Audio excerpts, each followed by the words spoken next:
நாடு முழுவதும் 21 மாநிலங்கள் மற்றும் யூனியன் பிரதேசங்களில் உள்ள 102 தொகுதிகளுக்கு நேற்று முதற்கட்ட மக்களவைத் தேர்தல் வாக்குப்பதிவு நடைபெற்றது. இதில் மேற்கு உத்தரப்பிரதேசத்தில் உள்ள 8 மக்களவைத் தொகுதிகளுக்கு முதற்கட்டமாக வாக்குப்பதிவு நடைபெற்றது.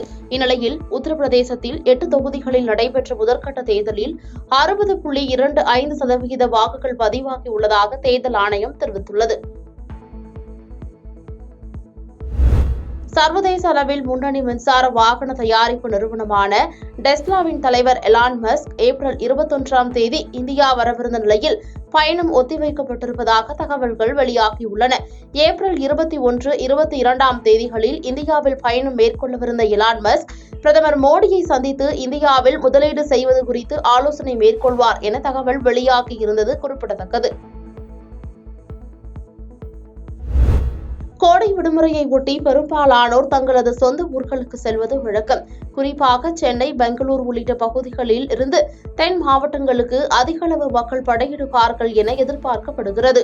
இந்நிலையில் அவர்களின் வசதிக்காக சிறப்பு பேருந்துகள் மற்றும் ரயில்கள் இயக்கப்படும் என தெற்கு ரயில்வே அறிவித்துள்ளது.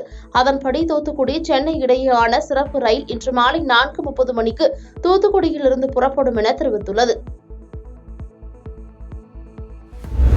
சென்னை வண்ணாரப்பேட்டை NN கார்டன் 3வது தெருவில் விக்கி என்பவர் KGF என்ற பெயரில் கடை நடத்தி வருகிறார். இந்த கடையில் கடந்த 1.5 வருடமாக எண்ணூர் நேதாஜி நகரை சேர்ந்த ரிஷ்வான் என்ற இளைஞர் பணிபுரிந்து வருகிறார்.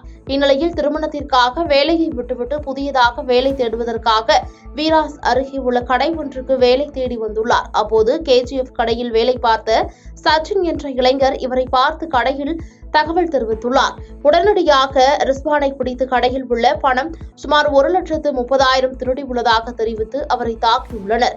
இதில் காயமடைந்த ரிஸ்வான் அரசு ஸ்டான்லி மருத்துவமனையில் சிகிச்சைக்காக சேர்க்கப்பட்டுள்ளார்.